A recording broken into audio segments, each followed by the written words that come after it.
और बात आज की सबसे बड़ी खबर की करते हैं। अमेरिका और इजराइल ने मिलकर ईरान पर हमला कर दिया है और उस बीच बड़ी खबर यह आ रही है कि अमेरिका के सैन्य ठिकानों पर ईरान ने हमला करना शुरू कर दिया है। बहरीन में अमेरिकी बेस पर ईरान का जबरदस्त अटैक सामने आया। ईरान पर एक साथ कई हमले किए गए थे और ठीक इसी फॉर्मेट पर ईरान ने पलटवार किया है। ईरान ने एक साथ कई देशों पर हमला किया, जिनमें बहरीन, जॉर्डन, यूएई देश शामिल हैं और खबर तो यह भी आ रही है कि इराक तक पर हमला किया गया है ईरान की ओर से। जहां जहां अमेरिकी बेस है, मिडिल ईस्ट में माना जाता है कि 19 अमेरिकी बेस हैं, अलग अलग देशों में हैं और यहां से यूएस मिलिट्री सेवाएं ऑपरेट होती हैं। ये बेस एक्टिव होते हैं उससे पहले ईरान ने इन पर हमला कर दिया। बहरीन, जॉर्डन, यूएई ये 3 देश, इसके अलावा लेबनान, कतर, ये भी वो देश है जहां पर हमले की बात अब तक सामने आ चुकी है। बहरीन में अमेरिकी बेस पर ईरान का अटैक और ये सीधी ललकार है। ये ईरान सीधे तौर पर इस बात को एक मैसेज के रूप में अमेरिका तक पहुंचाने की कोशिश कर रहा है कि अगर आप हमले कर रहे हैं तो आपको छोड़ा नहीं जाएगा, आपको आप ही की भाषा में जवाब दिया जाएगा। तो एक तरफ जहां अमेरिका हमले करके ये बताने की कोशिश कर रहा था कि हम जिस बात पर अड़े हुए थे कि आपको न्यूक्लियर एनरिचमेंट या फिर यूरेनियम एनरिचमेंट नहीं करने देंगे, ईरान ने भी हमले रिटेलिएट के जरिए बता दिया है कि अगर अमेरिका हमले करता है तो ईरान चुप नहीं बैठेगा। खामेनेई इससे पहले कई बार बता चुके हैं कि वो अमेरिका को जवाब देने की कुवत रखते हैं, काबिलियत रखते हैं। और ऐसे में जब हमले हुए ताबड़तोड़ ठीक उसी अंदाज में रिटेलिएशन किया गया और अमेरिका का दायरा सिर्फ ईरान तक सीमित था, लेकिन ईरान ने जो हमले किए वो कई देशों में किए। इससे पहले इजराइल में हमले की तस्वीरें सामने आ चुकी हैं। इसके अलावा अमेरिकी बेसेस जहां जहां हैं, तादाद देशों की बढ़ती जा रही है, संख्या देशों की लगातार बढ़ती जा रही है। बहरीन से शुरुआत हुई थी। बहरीन में जो नेवल बेस था वहां पर हमला किया गया था, उसके बाद यूएई, कतर, इन तमाम जगहों पर हमले हुए। इस बीच एक और बड़ी खबर इजराइल से खबर है, यहां पर भी ईरान ने जबरदस्त हमले किए हैं और खबर यह आ रही है कि इजराइल के हमले के बाद अब ईरान छोड़कर लोग भाग रहे हैं। मतलब ईरान इजराइल पर हमले कर रहा है, लेकिन इजराइल ने भी मोर्चा खोले हुए हैं ईरान के खिलाफ और खबर यह आ रही है कि ईरान छोड़कर लोग भाग रहे हैं। ये देखिए तस्वीरें, जंग के हालातों के बीच में इस वक्त सबकी कोशिश यही है, जो सिविलियंस हैं, कि वो अपनी जान बचाएं, चाहे फिर वो इजराइल के सिविलियंस हो, क्योंकि इजराइल के अंदर भी कई लोग बंकर में छुपे हुए थे जिसकी तस्वीरें सामने आई थी। और ये ईरान की तस्वीर हम आपको दिखा रहे हैं। एक के बाद एक हमले हो रहे हैं, कहां हमला हो जाएगा कोई भरोसा नहीं है। खबर तो ये भी आ रही थी कि खामेनेई के दफ्तर, खामेनेई के आवास, मसूद पेजेश्कियान के आवास या उनके दफ्तर पर भी मिसाइल हमला हुआ है। और अब आपको जो तस्वीरें मैं दिखाने जा रहा हूं, इन तस्वीरों में आप देख पाएंगे कि ईरान के क्या हालात बने हुए। एक तरफ तबाही की तस्वीरें आपने देखी, दूसरी तरफ ये तस्वीर आपको देखना चाहिए, क्योंकि इस तस्वीर में आपको पता चलेगा कि लोगों के मन पर क्या बीत रही है। जरा एक बार तस्वीरें आप खोलिएगा तो इस तस्वीर में आपको दिखेगा कि कैसे गाड़ियों की लंबी कतार वहां पर लग चुकी है। और गाड़ियों की लंबी कतार बताने के लिए काफी है कि लोग कैसे अपने उस इलाके को छोड़कर जा रहे हैं जहां पर संभावित खतरा नजर आ रहा है। ये तस्वीरें ईरान की, कुछ लोगों ने इसे अपने कार से कैद कर लिया, लेकिन अगर आप देखेंगे ये इस तरफ आप देखिए, यहां पर आपको गाड़ियों की लंबी कतार नजर आ रही है और ये सब वो लोग हैं जो ईरान छोड़कर इस वक्त भाग रहे हैं। क्योंकि ईरान की स्थिति ये है कि ईरान ने वॉर एस्केलेट कर दी है। अमेरिका ने हमला किया था, उसके बाद ईरान ने जब रिटेलिएट किया तो ये बिल्कुल क्लियर हो चुका है, ये फेस सेविंग वाला मामला है। अब अमेरिका के इज्जत की बात आ चुकी है, तो अगर अमेरिका के इज्जत की बात है तो कहां और कितने बड़े दायरे में ईरान में हमले होंगे ये फिलहाल आकलन कोई नहीं कर सकता। और ऐसे में जहां पर लोगों को लग रहा है कि हमले हो सकते हैं, वहां से लोगों को कैसे निकलना पड़ रहा है, ये जरा तस्वीर आप देखिए। यहां पर एक के बाद एक लोग जो हैं वो अपनी गाड़ियों से भागते हुए नजर आ रहे हैं। ये वहां पर लोगों ने कुछ वीडियोस बनाए जिसके जरिए पता चला कि कैसे अफरा तफरी के हालात बने हुए, क्योंकि ज्यादातर इलाके ऐसे हैं ईरान के इस वक्त जो बेहद संवेदनशील माने जा रहे हैं। अमेरिका टारगेटेड हमले कर रहा है, उन जगहों को टारगेट कर रहा है जहां पर स्ट्रेटेजिकली ईरान मजबूत है, चाहे वो फाइनेंस के स्तर पर, चाहे वो मिलिट्री के स्तर पर। और ऐसे में वहां के जो सिविलियंस हैं उनके सामने इस वक्त एक बड़ा टास्क है कि वो अपने आप को सुरक्षित स्थानों पर ले जाए। हालांकि ये जो गाड़ियों की लंबी कतार आप देख रहे हैं, इनमें ज्यादातर वो लोग होंगे जो ईरान के लोकलाइड नहीं है, ये दूसरे देशों के लोग हो सकते हैं। बड़ी बात यह भी है कि दूसरे कई देश ऐसे हैं जिन्होंने अपने लोगों को यहां से निकलने की एडवाइजरी पहले ही जारी कर दी थी, और उसके बाद जब हमला हुआ तो कैसे अफरा तफरी वाले हालात हैं।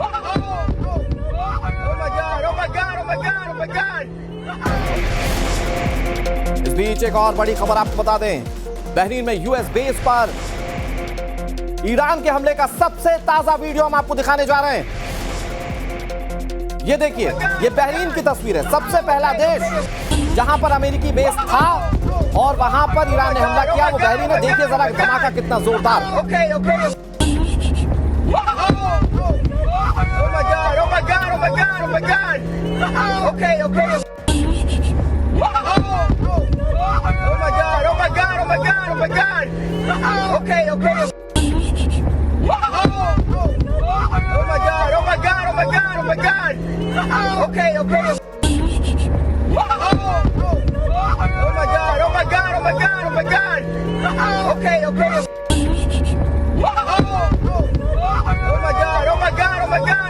ये आप जो तस्वीरें देख रहे हैं, बहरीन के अमेरिकी नेवल बेस की तस्वीर है और यहां पर जिस तरह से हमला हुआ, बहुत जोरदार धमाका होता है, काले धुएं का गुबार उठने लग जाता है और आप समझ सकते हैं कि ईरान के मन में इस वक्त क्या चल रहा है। मतलब सबसे ताकतवर मुल्क अमेरिका माना जाता है, वो अगर किसी देश पर हमला करता है तो या तो जिस पर हमला होता है या वो नेगोशिएट करता है या हालात उस देश के बदल जाते हैं। लेकिन इस वक्त ईरान जो है वो घुटने टेकने को तैयार नहीं। अमेरिका खुले शब्दों में कह चुका है, आइदर यू सरेंडर और either I will kill you, मतलब या तो आप सरेंडर कर दो या मारे जाओ। यहां पर सरेंडर वाले कोई भी गतिविधि नजर नहीं आ रही ईरान की ओर से, क्योंकि ईरान ने ऐसा नहीं है कि अमेरिका पर हमला किया हो या इजराइल पर ही सिर्फ मात्र हमला किया हो। ईरान ने दूसरे देशों के अंदर घुसकर अमेरिकी बेसेस को निशाना बनाया और यह माना जा रहा है कि ईरान का बहुत बड़ा स्टेप है। इधर बड़ी खबर यह आ रही है कि जॉर्डन पर अटैक किया गया ईरान की ओर से और यहां पर भी अमेरिकी बेस निशाने पर थे। जॉर्डन के अंदर अमेरिकी बेस निशाने पर था और ये तस्वीर एक्सक्लूसिवली आपके सामने, ये अमेरिकी बेस को निशाना बनाया गया है और यहां पर भी जबरदस्त तबाही मच गई है। जहां जहां बेस है अमेरिका के, वहां इस वक्त हालात ऐसे ही नजर आ रहे हैं। तकरीबन 18-19 बेसेस हैं उसके मिडिल ईस्ट में। अमेरिका ने दरअसल ये बेस इसलिए तैयार किए थे ताकि उन देशों की मिलिट्री गतिविधियों पर, उन देशों के व्यापार पर अपनी नजर रख सके, साथ ही जो देश अमेरिका के साथ खड़े नहीं हो वहां तक अमेरिका की पहुंच हो सके। ये वजह थी कि अमेरिका ने कई देशों में अपने बेसेस तैयार किए और इन्हीं बेसेस को निशाना बनाया गया है ईरान की ओर से। ईरान बहुत पहले क्लियर कर चुका था कि वो अमेरिका के बेसेस को निशाना बनाएगा और ये सीधा अमेरिका की साख पर भी हमला, अमेरिका के आत्मसम्मान पर हमला कही है। अमेरिका जितना बड़ा देश है, जितनी बड़ी मिलिट्री पावर है, उस लिहाज से देखें ईरान कहीं नहीं टिकता, लेकिन मिसाइलों का बड़ा जखीरा ईरान ने तैयार करके रखा है। ड्रोन्स का भी जखीरा तैयार, और ड्रोन्स तो अभी एक्शन में दिख नहीं रहे। ये तो लॉन्ग रेंज वाली मिसाइलें हैं जो ईरान से दागी गई और सीधे पहुंची अलग अलग देशों में। ये जॉर्डन की तस्वीर हम आपको दिखा रहे हैं और यहां पर ये सबसे लेटेस्ट वीडियो हम आपको दिखा रहे हैं। ईरान कैसे रिटेलिएट कर रहा है, ईरान कैसे हमला कर रहा है, अपने ऊपर हुए हमलों का कैसे जवाब दे रहा है, ये आप इस तस्वीर में देख पा रहे हैं। जरा देखिए वहां पर कैसे अफरा तफरी मची हुई है।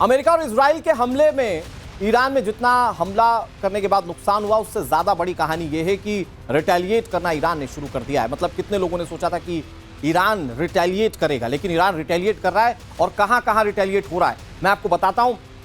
बहरीन में अमेरिकी नौसेना के 5वें बेड़े मुख्यालय पर हमला किया गया और यहीं से दूसरे देशों में जो अमेरिकी बेस थे उसको निशाना बनाने की शुरुआत हुई थी। फिर उसके बाद मनामा में धमाकों से हर तरफ धुआं फैल गया, ये बहरीन की कहानी है। फिर कतर में अल उदैद एयरबेस पर मिसाइलें दागी गई थी, यहां भी जबरदस्त धमाका होता है। कतर का मिसाइल इंटरसेप्ट करने का दावा भी सामने आ रहा है कि भाई जो ईरान ने मिसाइलें दागी थी उसे हमने इंटरसेप्ट किया है। कुवैत में भी अल सलेम एयरबेस के पास कई धमाके सुने गए हैं।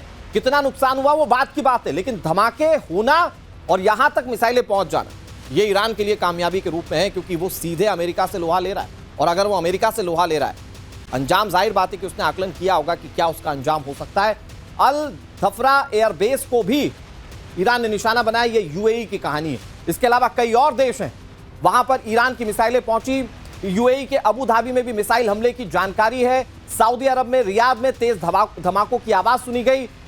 अमेरिकी सेना की मौजूदगी वाले बेस पर इराक में हमला हुआ है।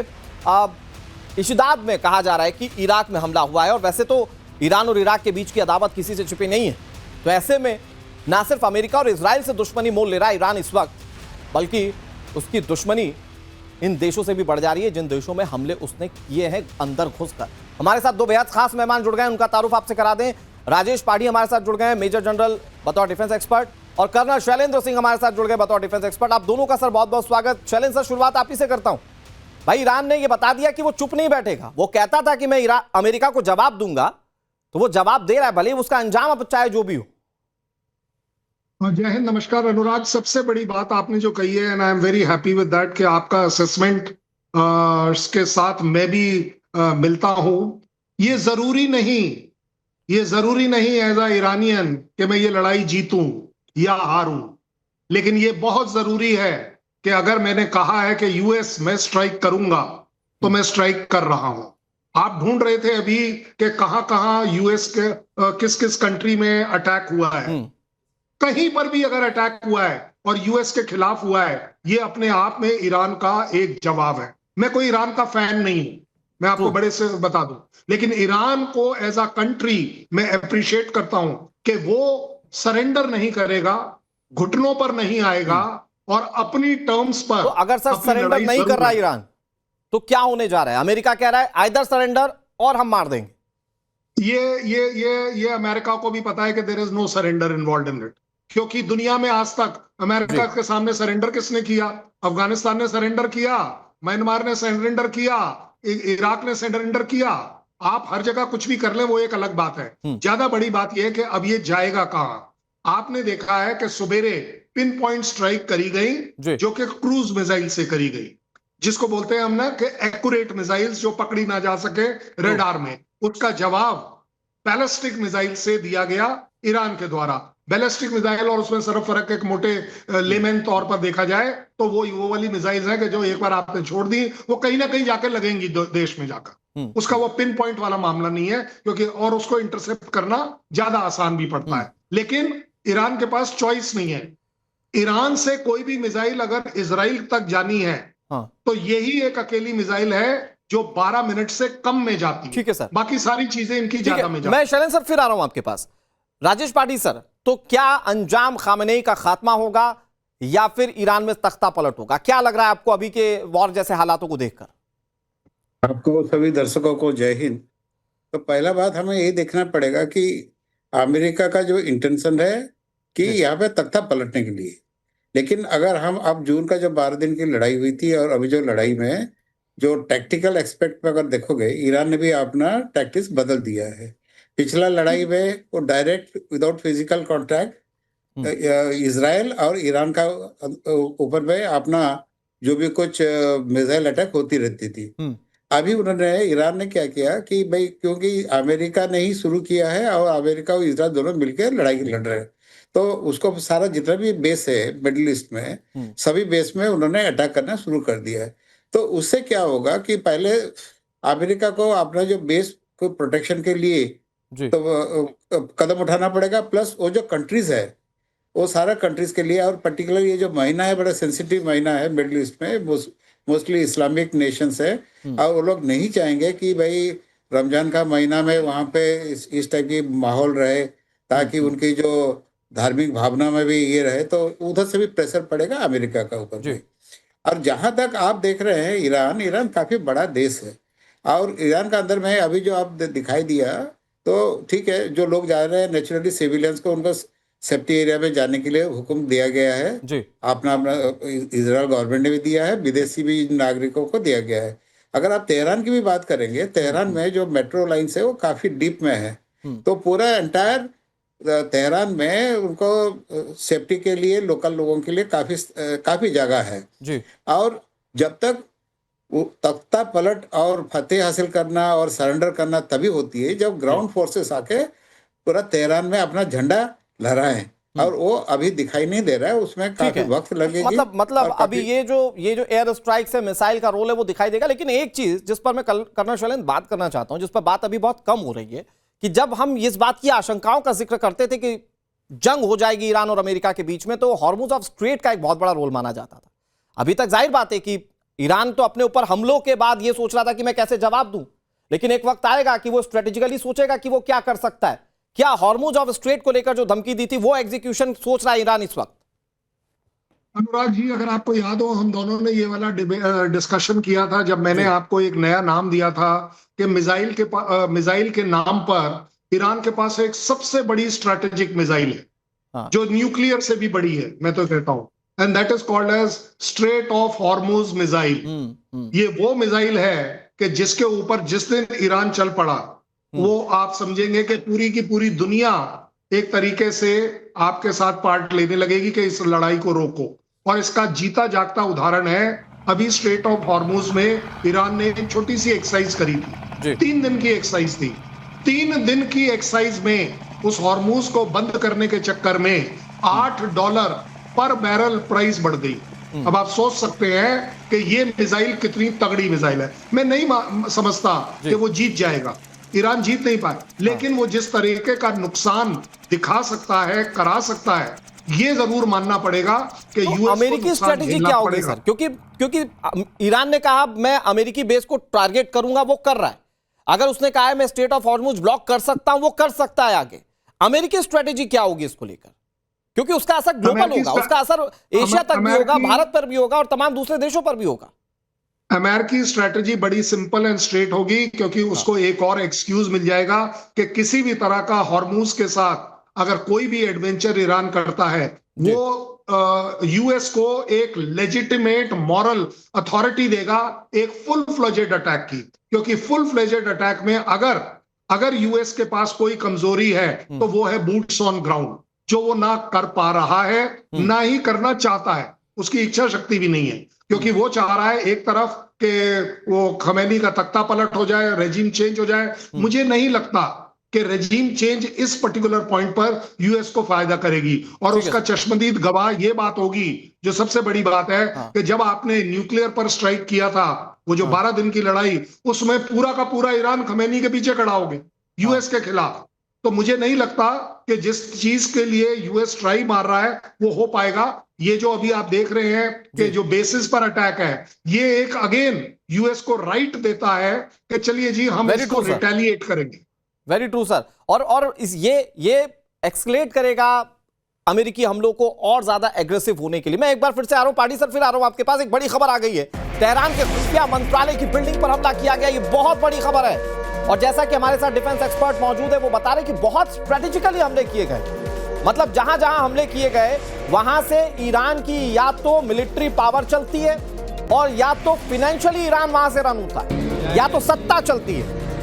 और यहां पर आप देखें जो हमला किया गया, ये खुफिया मंत्रालय की बिल्डिंग पर हमला किया गया। ये एक्सक्लूसिव तस्वीर आपके सामने।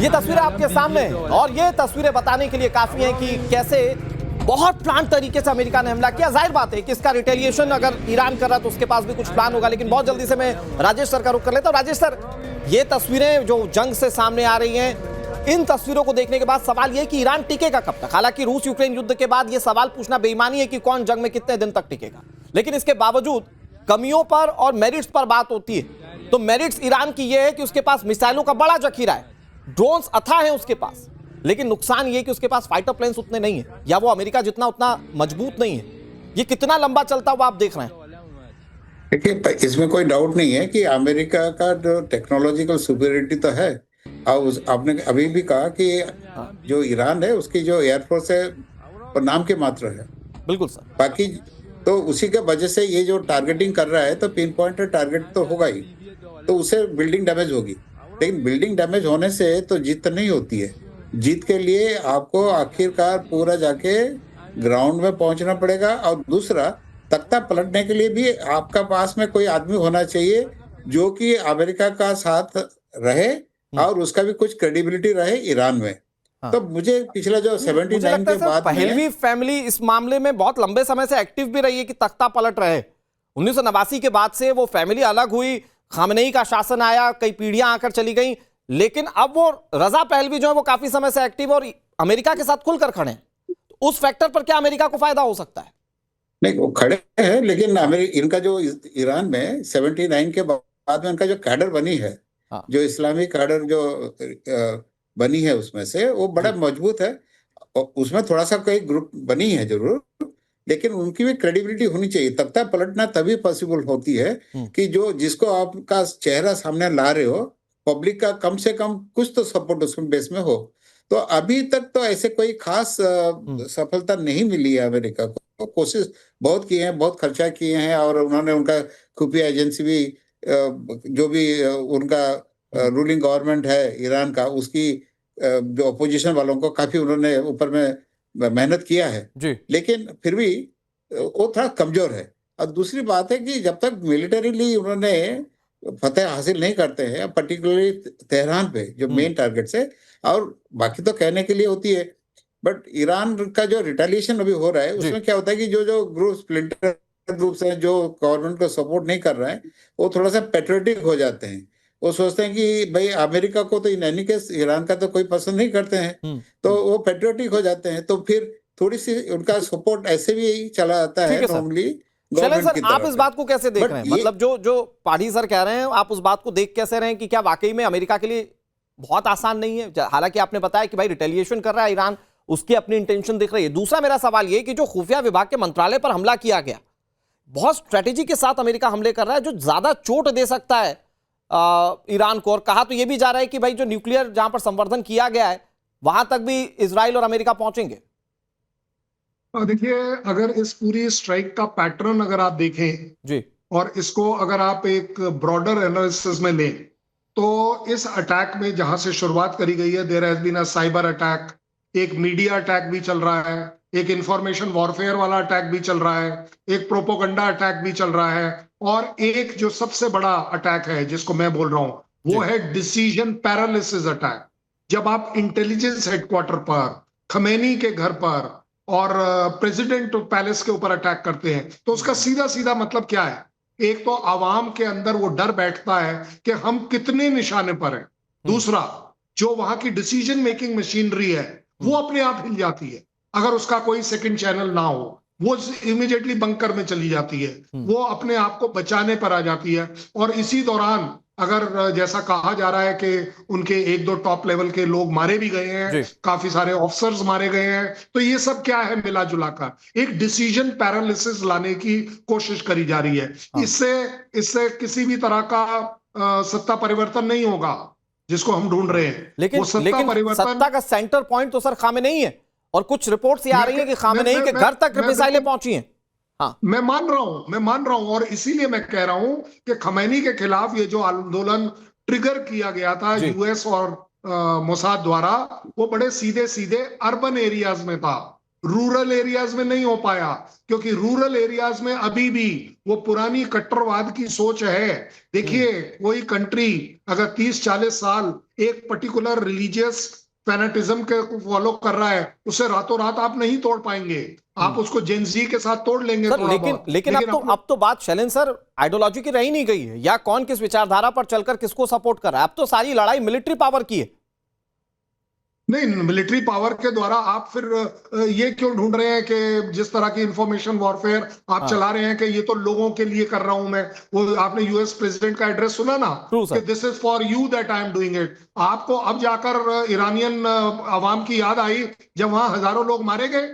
आपके कहने में आपने कहा था कि यस, अगर एक भी और मौत हुई तो ये कर दूंगा, वो कर दूंगा। आपने उस अवाम के लिए क्या किया?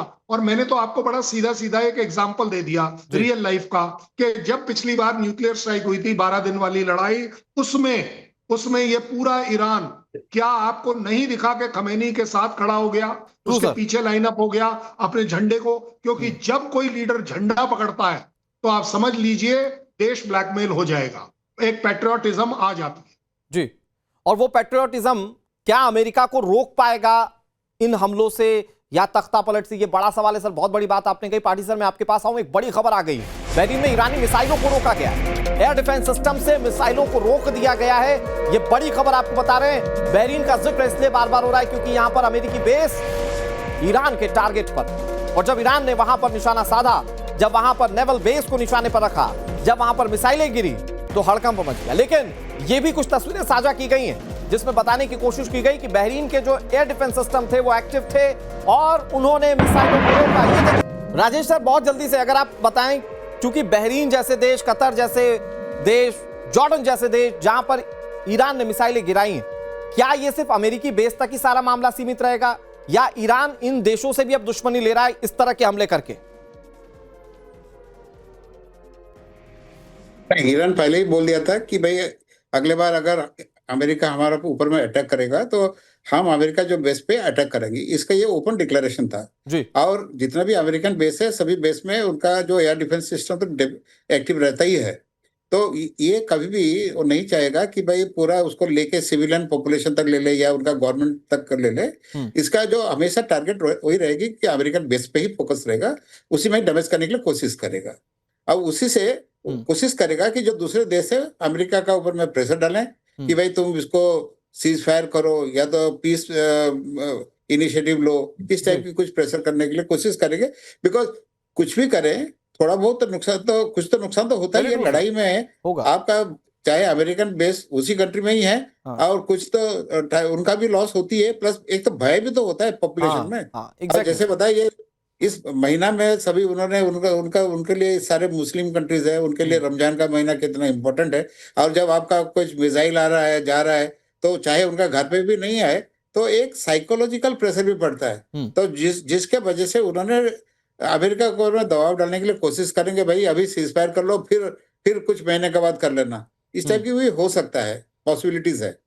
ठीक है सर, लेकिन अमेरिका बहुत क्लियर कर चुका है कि इस बार लड़ाई जो है शैलेंद्र सर आर पार की है। लेकिन एक चीज और मैं आपसे समझना चाह रहा हूं शैलेंद्र सर, क्योंकि आप बहुत करीब से देख रहे हैं, लंबे समय से इस मामले को एक्सप्लेन करते आ रहे हैं।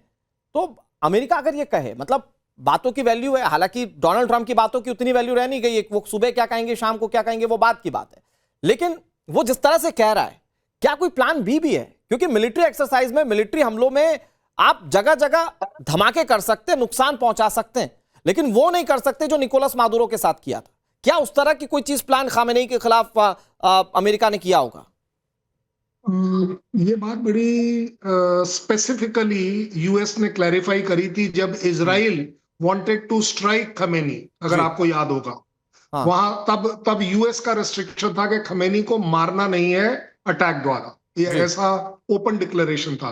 ज्यादा बड़ी बात ये आती है कि यूएस क्या मदुरो टाइप काम करेगा या नहीं।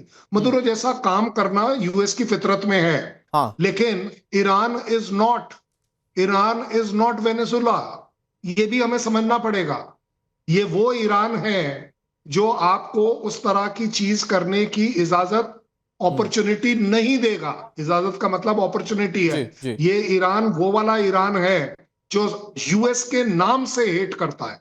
सबसे बड़ी बात यह है, यहां कोई पर्सनैलिटी क्लैश नहीं है।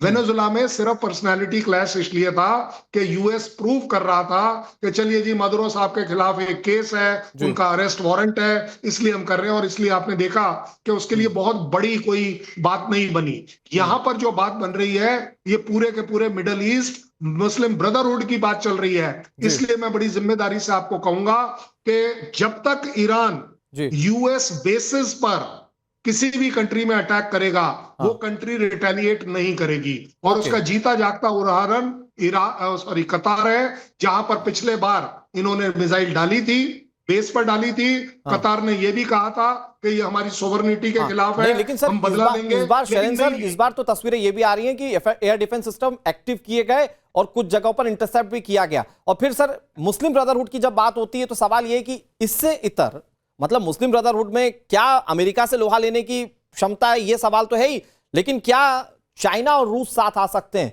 और खुलकर फ्रंट पर साथ आ सकते हैं? सवाल तो ये, और क्या वो वर्ल्ड वॉर 3 की सूरत है? मैं शैलेंद्र सर इस पर बात करूं, राजेश सर इस पर बात करूं। एक बड़ी खबर आ गई है, ईरान ने अबू धाबी पर मिसाइल हमले किए हैं। ये बड़ी खबर आपको बता रहे हैं, अबू धाबी पर मिसाइल हमले। जरा सोचिए,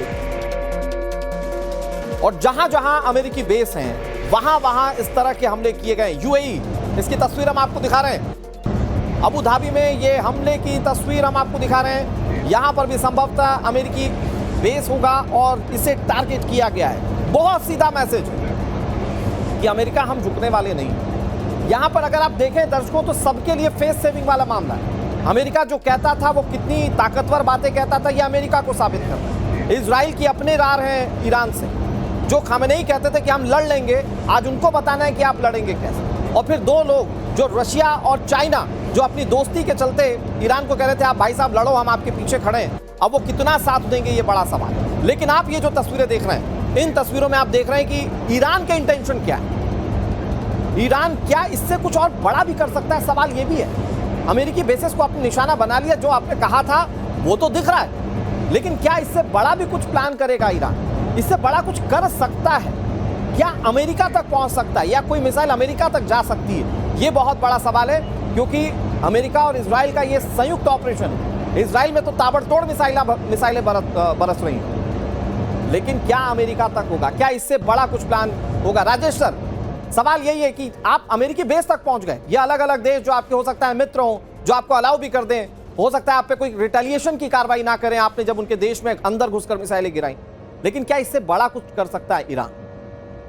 देखिए, सबसे पहला बात ये जरूर है कि जब लड़ाई शुरू हुई है, एस्केलेशन तो जरूर होगी, और एस्केलेशन दोनों तरफ से होगी, क्योंकि लड़ाई शुरू हो गया तो अब पहले उससे पहले भी उन्होंने दोनों तरफ से मालूम था कि लड़ाई होगी, और लड़ाई शुरू हो गई। एस्केलेशन होगी, कहाँ तक होगी? तो सबसे पहली दो बातें इसमें होती है। ये नहीं है कि आपके पास में बहुत आधुनिक हथियार हो गया तो आप लड़ाई में जीत जाओगे। पहला गोली चलाना बहुत इजी होता है, उसके बाद में लड़ाई कौन सी दिशा में जाएगा कोई नहीं प्रेडिक्ट कर सकता है। और अभी आपने बताया कि रशिया का क्या होगा, चाइना का स्टैंड क्या होगा, नॉर्थ कोरिया का स्टैंड क्या होगा, अभी तक वो सामने में आया नहीं है। बट टेक्निकल सपोर्ट वगैरह तो पहले से उनको मिलता आ रहा है ईरान को। अभी जब आबू धाबी तक पहुंच गए, बहरीन तक पहुंच गए, सऊदी अरेबिया तक पहुंच गए। सऊदी अरेबिया तो ठीक है, बहुत बड़ा पार्टनर है अमेरिका का। तो अभी देखिए कि जो एंटायर मिडिल ईस्ट में अभी बहुत कॉन्फ्लिक्ट काफी एस्केलेट हो गई है। उधर से अफगानिस्तान और पाकिस्तान का भी कि ये जो कॉन्फ्लिक्ट्स हैं ये क्या सिर्फ इसलिए इतने तक सीमित रहेंगे कि भाई आपने अमेरिकी बेस पर किया, या अपने लोगों को भी जवाब देंगे ये देश कि भाई आपके अंदर घुसकर कोई कैसे मार सकता है? तो अभी ये एस्केलेट हो गई है एंटायर मिडिल ईस्ट में। उधर से पाकिस्तान, कोई नहीं, आप सर बोल लीजिए।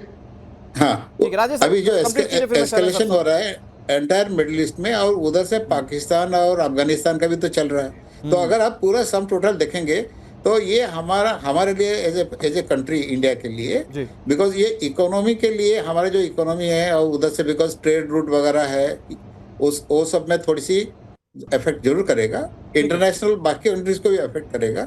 तो इसीलिए बाकी कंट्रीज भी उसमें आगे आएंगे। सर, मैं तो ये कह रहा हूँ कि मान लीजिए कि ईरान और यूएई, हालांकि है नहीं दोस्ती, मान लीजिए कि दोनों के बीच में दोस्ती है, अमेरिकी एयरबेस पर हमला करके ये मैसेज देने की कोशिश की गई कि हम तो अमेरिका पर हमला कर रहे हैं, लेकिन यूएई को भी तो अपने देश के लोगों को बताना है ना साहब कि हमारे यहाँ पर कोई भी अचानक से घुसकर मिसाइल हमला नहीं करेगा। उस स्तर पर हर देश को अपना फेस सेविंग तो करना ही होगा। जी, मैंने इसीलिए आपको कतार का एक बड़ा स्पेसिफिक एग्जांपल दिया कि वहां पर ऐसा नहीं हुआ। अब आती है बात, चाहे किसी और मुस्लिम कंट्री की बात कर लीजिए, मुस्लिम कंट्री को ये बात पता है कि वो ऑलरेडी मुस्लिम ब्रदरहुड में थोड़ा नीचा पड़ जाता है, क्योंकि उसने एयर बेस दिया हुआ है, मिलिट्री बेस दिया हुआ है। दैट मीन्स एक तरीके की आपने मतलब जिसको बोलते हैं ना, घुटनों पर तो आप थोड़े बहुत आपने अमेरिका को अलाउंस दिया, एक्सेस दिया है अपने यहाँ, आप अमेरिका के साथ खड़े, ये इस बात का आपने इंडिकेशन दिया। आप उसके सामने थोड़े झुके हुए नजर आते हैं, इसमें कोई शक नहीं है। लेकिन ज्यादा बड़ी बात यह होगी कि ईरान भी इस चीज को इंश्योर करेगा कि वो उस कंट्री के सिविल टारगेट्स के ऊपर किसी भी तरह की मिसाइल ना डाले, क्योंकि उसे मालूम है अगर वो ऐसा करता है तो यस, जो आप बता रहे हैं, कंप्लीट मुस्लिम ब्रदरहुड टूट जाता है। लेकिन मैं आपको फिर भी जिम्मेदारी से एक बात बता रहा हूं कि मुस्लिम ब्रदरहुड की सबसे बड़ी कमजोरी ये रही है कि ले देकर जब एंड लाइन आती है जी। तो वो ले देकर बोलते हैं कि हमें पाकिस्तान की मदद कर ही देनी चाहिए, सो व्हाट अगर वो टेररिज्म में लिप्त है। हाँ। इसी तरह ईरान की बात आती है, किसको नहीं मालूम हूती किसने क्रिएट किया, हिजबुल्लाह को वेपन किसने दिए, हमास को पैसे किसने दिए, सारा काम ईरान ने किया, पूरी दुनिया को पता है। लेकिन फिर भी ईरान अपने आप को मुस्लिम का लेकिन सर मुस्लिम ब्रदरहुड की बात हो रही है तो सहयोगियों की बात जरूर होगी। नॉर्थ कोरिया कह देता है हर बार कि भाई न्यूक्लियर संपन्न देश है तो वो कह देता है मैं साथ में खड़ा हूं। रूस और चाइना जैसे देश लगातार ईरान की मदद कर रहे थे, लॉजिस्टिक के रूप में मदद कर रहे थे। लेकिन राजेश सर क्या यह संभव है कि वो लोग फ्रंट पर आकर वॉर लड़े ईरान के लिए? ना, फ्रंट में तो आकर लड़ने का संभवतः मुझे नहीं लगता है, लेकिन उधर से जो हथियार वगैरह, गोला बारूद की जो भी टेक्निकल सपोर्ट है, ये सब सपोर्ट जरूर मिलेगी। अभी फिलहाल की स्टेज में तो उस लेवल तक एस्केलेशन नहीं हुई है ना, और उतना दूर से आके यहाँ पर लड़ना, जैसे अभी रशिया की बात करें तो रशिया पहले भी उलझा हुआ है यूक्रेन के साथ में, उनके पास मैन पावर ही नहीं है और एक देश में आदमी भेजने के लिए। रशिया साथ में है, कुछ मैन पावर दिया है उनको, सोल्जर्स दिया हुआ है, और फिर और एक जगह में भेजना जहाँ पे उनका लैंग्वेज बैरियर है, कल्चरल बैरियर है, तो देना डिफिकल्ट होगी। सोल्जर्स नहीं भेज सकते हैं, लेकिन इक्विपमेंट जरूर दे सकते हैं। और रशिया कोशिश करेगा कि थोड़ा सा जो भी उसके इन्फ्लुएंस है जिस कंट्री में, तो उनको थोड़ा सा प्रेशराइज करने के लिए, चाइना का भी काफी कंट्रीज के साथ में अच्छा रिलेशन है, तो वो कोशिश करेगा डिप्लोमेटिक लेवल में कि ईरान को सपोर्ट कराने के लिए इंटरनेशनल फोरम में इस टाइप की एक्टिविटीज होगी। बट सोल्जर्स मुझे नहीं लगता है कि अभी। चलें सर, व्हाट्स योर टेक? तो अगर सोल्जर नहीं भेजेंगे, अगर खुलकर फ्रंट पर नहीं आएंगे, तो ईरान लॉजिस्टिक के दम पर कितना लड़ पाएगा? ईरान अगर सोल्जर आ भी गए ना, तो अगर सोल्जर आ जाते हैं चाइना, एक आपने थ्योरेटिकल क्वेश्चन पूछा है कि अगर सोल्जर आ जाते हैं चाइना और रशिया के, तो फिर ये वॉर ईरान और यूएस की थोड़ी ना रहेगी, then it will convert into a world war. Very simple. और अबव ऑल जो आप बोल रहे हैं कि इनकी इन्वॉल्वमेंट क्या है, आपको क्या लग रहा है ये जो पिछले एक महीने से 17 कार्गो एयरक्राफ्ट चाइना के जो लैंड करे हैं ईरान में, आपको क्या लग रहा है वो धनिया लेकर आए हैं या पकौड़े लेकर आए हैं? वो कुछ सामान ही लेकर आए हैं। उससे भी बड़ी बात, आज रशिया ने क्या बोला है? रशिया ने बोला है कि अगर यही आपका स्टैंड है यूएस, तो ये जो आप यूएन में बात कर रहे थे, आईएईए में बात कर रहे थे, मिसाइल पर बात, ये सब क्या ड्रामा था? That mean they have still not given a very conclusive statement. वैसे भी मैं आपको जिम्मेदारी से बता रहा हूं, कोई दुनिया का देश आपके लिए आपकी लड़ाई नहीं लड़ेगा। आपको अल्टीमेटली लड़ाई उसमें एक पहलू ये भी है ना, उसमें एक पहलू ये भी है कि कई बार रूस और चाइना जैसे बड़े देश जो कि पावरफुल हैं, जो कि सुपर पावर की गिनती में हैं, वो जब कहते हैं कि भाई आप लड़ो, हम आपके साथ हैं, मसलन हमारा पड़ोसी मुल्क पाकिस्तान चाइना के कहने पर कई बार एस्केलेट कर देता है, तो इन लोगों की बातों पर या इन लोगों की दोस्ती पर भरोसा नहीं रहेगा अगर वो इस बार ईरान का साथ नहीं देते हैं तो। नहीं, बट आपको ये किसने बताया कि वो बहुत तगड़े दोस्त हैं दुनिया में किसी के भी? आप बता दीजिए। आपने पाकिस्तान का नाम लिया है, वो HQ-9 एयर डिफेंस सिस्टम कितना काम आया, वो PL-15 मिसाइल कितनी काम आई, वो जो सैटेलाइट इमेजरी उनको अवेलेबल थी वो कितनी काम आई, आखिरी दिन काम आई, आखिरी दिन जबकि पाकिस्तान को बताया गया कि जनाब इंडिया आज शाम को कुछ करने वाला है, आपने घुटने टेक दिए। देखिए, चाइना के साथ आपको रहना है तो सिर्फ बिजनेस करना है, इसके अलावा वहां कोई कुछ नहीं करता। और अपने आप में एक बड़ी जिम्मेदारी की स्टेटमेंट मैंने आपको दी। देश की लड़ाई दूसरा आदमी आकर अगर लड़ने का आप ख्वाब देख रहे हैं, तो मान लीजिए मेरी बात, लड़ाई लड़ने से पहले आप हार चुके हैं, आप हारे हुए हैं। और हारों के साथ कोई खड़ा नहीं होता, जीतती हुई फौज के साथ सब खड़े हो जाएंगे, हारी हुई फौज के साथ कोई खड़ा नहीं होता। अगर उस हिसाब से नंबर देने हो शैलेंद्र सर, तो जिगरे के हिसाब से तो आप ईरान को पूरे नंबर दे दीजिए। लेकिन राजेश सर, फिर सवाल यह है कि वो जो न्यूक्लियर इनरिचमेंट प्रोग्राम, मतलब जो यूरेनियम इनरिचमेंट प्रोग्राम, जिसको लेकर एक बकायदा पीस टॉक भी हुई, अगर उस पर ईरान राजी नहीं है और अमेरिका कह रहा है मैं करने ही नहीं दूंगा, न्यूक्लियर पावर आपको बनने ही नहीं दूंगा, इजराइल भी इसी चीज में हाँ में हाँ मिलाता है, फिर क्या होने जा रहा है? वो स्पेशली वो न्यूक्लियर प्रोग्राम का क्या होने जा रहा है? अगर आप देखें इसको हाइपोथेटिकली कि भाई सब कुछ सॉर्ट हो गया, तो क्या ईरान झुकेगा या अमेरिका मान जाएगा? ईरान तो अभी झुकने वाला है नहीं। जो न्यूक्लियर प्रोग्राम है ईरान, तो सबको दुनिया को पता है कि उनका पहले से चलते आ रहा था। पिछला लड़ाई में भी अमेरिका ने कोशिश किया था कि जो इनका न्यूक्लियर रिएक्टर वगैरह है जहां जहां है उसको अटैक करने के लिए, लेकिन वो पूरा डिस्ट्रॉय नहीं कर सकता है, बिकॉज उतना आसान चीजें नहीं है। अभी बात जहां तक आती है आपकी अमेरिका का स्टेटमेंट, वो तो बोलते रहते हैं, उनका ये नैरेटिव्स है, और उनका जो नैरेटिव्स है वो कभी भी 100% ट्रू नहीं होता है। हमने देख लिया, इराक में भी इसी टाइप की इन्होंने नैरेटिव्स चलाया। और ईरान का एक बड़ा शक्ति है, मैं वो कहना चाहता हूँ कि ईरान की जो सोल्जर्स हैं वो पहले कई लड़ाई लड़ चुके हैं, इराक के साथ भी लड़ चुके हैं, और काफी उन्होंने बैटल हार्डन है।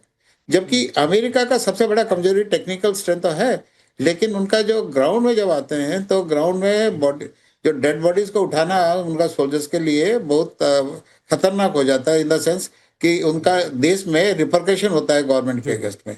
तो इसलिए वो विदाउट फिजिकल कांटेक्ट में सारा कोशिश करेंगे। विदाउट फिजिकल कांटेक्ट में ना आपका न्यूक्लियर रिएक्टर्स उनका बंद कर सकते हो, ना तख्ता पलट सकते हो।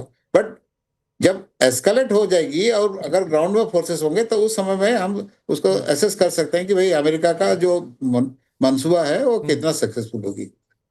तो अगर ये सारे सिनेरियोज हैं कि भाई ग्राउंड टच किए बिना आप ईरान में वो नहीं कर सकते जो चाहते हैं, शैलेंद्र सर का अगर फ्रेम आ रहा है, शैलेंद्र सर, तो फिर अमेरिका ने क्या सोचा होगा कि डरा धमका कर मनवा लें, जैसा कि पहले वो हर देश के साथ करता आया है, या फिर इस बार वो भी मूड में है कि हो जाए इस बार तो आर पार की लड़ाई देख लेंगे जो हो जाएगा? नहीं, अमेरिका आर पार की लड़ाई कभी नहीं लड़ना चाहता। हाँ, मैं आपको बड़ी जिम्मेदारी से बोल रहा हूं। वो जनरल साहब ने ठीक बोला है, उनकी कंट्री को बॉडी बैग्स मंजूर ही नहीं है, वो 0 बॉडी बैग्स के ऊपर काम कर रहे हैं। इसीलिए आप देख रहे हैं कि इतने दिन से ये लड़ाई रुकी हुई इसीलिए थी सिर्फ कि जी क्या बूट्स ऑन ग्राउंड आप डाल पाएंगे या नहीं डाल पाएंगे। यूएस की आवाम को ये बिल्कुल मंजूर नहीं है। अगले दिन सुबेरे ट्रम्प साहब को प्रॉब्लम हो जाएगी अगर वो बूट्स ऑन ग्राउंड डालते हैं। 4-6 दिन की बात नहीं हो रही है, एक लंबे समय की बात हो रही है। और वैसे भी एक बड़ी अच्छी असेसमेंट करी जाए, बूट्स ऑन ग्राउंड इन्होंने जहां जहां डाले हैं, क्या तीर मार लिया सिवाय कद्दू में? क्या ये एक छोटी सी कंट्री म्यांमार के खिलाफ जीत पाए? क्या ये अफगानिस्तान में जीत पाए? आप मुझे बताइए, क्या वो भगा दिया था? मतलब तालिबान टेक्निकली क्या वो इराक में भी जीत पाए? इराक में भी क्या जीत पाए? आज भी इराक की मिलिशिया आप ही के ऊपर अटैक कर रही है। आज कुछ भी कह लीजिए।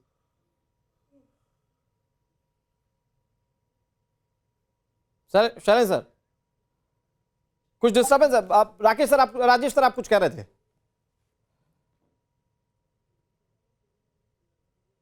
चलिए राजेश सर का करेंगे। हाँ, जी जी हाँ, बस मैं ये कहना चाहता था, वियतनाम में भी यही हालत हुई थी।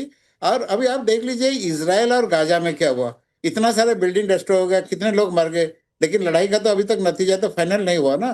तो अभी ठीक है, उन्होंने उनका पास मिसाइल्स अच्छी क्वालिटी की है, अच्छा एक्यूरेसी की है, तो बहुत सारे बिल्डिंग ध्वस्त कर लेंगे। लेकिन उससे तो वो बहुत ज्यादा हासिल नहीं होगी। कुछ सिविलियन पॉपुलेशन की कैजुअलिटी हो जाएगी, कुछ बिल्डिंग ये हो जाएगी, कुछ उनकी मिलिट्री टारगेट्स को ध्वस्त कर लेंगे ईरान में। लेकिन फिजिकली अमेरिका नहीं आ सकता है। और आज जहां तक गया है, आज तक इतिहास में वो कहीं पे भी सक्सेसफुल नहीं रहे हैं। चाहे आप कोरिया वार देख लीजिए, चाहे वियतनाम वार देख लीजिए, अफगानिस्तान देख लीजिए, इराक देख लीजिए, इराक अभी भी वही हालत में है। तो ये नहीं लगता है कि जो फिजिकली अमेरिका घुस सकता है और उनका जो पॉलिटिकल ऑब्जेक्टिव्स को पूरा कर सकते हैं। हाँ, मिलिट्री ऑब्जेक्टिव्स पूरा कर सकते हैं, बिकॉज उन्होंने मिलिट्री ऑब्जेक्टिव्स में क्या होता है, वायलेंस क्रिएट करना होता, यही होता है मिलिट्री में। अब मिलिट्री में तो आपका पॉलिटिकल ऑब्जेक्टिव पूरी नहीं होगी, तो जितना डिस्ट्रॉय करना है वो कर सकते हैं, काफी डिस्ट्रॉय कर सकते हैं। और उनका न्यूक्लियर जो कहता है ईरान का, उसमें भी काफी नुकसान कर सकते हैं। लेकिन जो पॉलिटिकल ऑब्जेक्टिव के लिए उनको स्ट्रेटेजी चेंज करना पड़ेगा। लेकिन अगर स्ट्रेटेजी की बात हो रही है कर्नल शैलेंद्र, तो शैलेंद्र सर, फिर यूएसएस जेराल्ड या फिर अब्राहम लिंकन, इन लोगों की तैनाती या उस तरफ बढ़ते हुए इन लोगों का, तो ये तो बताता है कि एक स्ट्रेटेजी के साथ अमेरिका ने चौतरफा घेराबंदी कर रखी है और शायद उस स्तर पर अभी हमले एस्केलेट होना बाकी। सर, मैं इस पर बात करूं, एक बड़ी खबर आ गई है, एयर इंडिया एक्सप्रेस ने गल्फ के लिए सभी फ्लाइट्स अस्थायी रूप से रद्द कर दी हैं। ये बड़ी खबर आपको बता रहे हैं, गल्फ के लिए सभी फ्लाइट्स को अस्थायी रूप से रद्द किया गया है। नागरिकों की सुरक्षा के लिए ये बड़ा कदम है।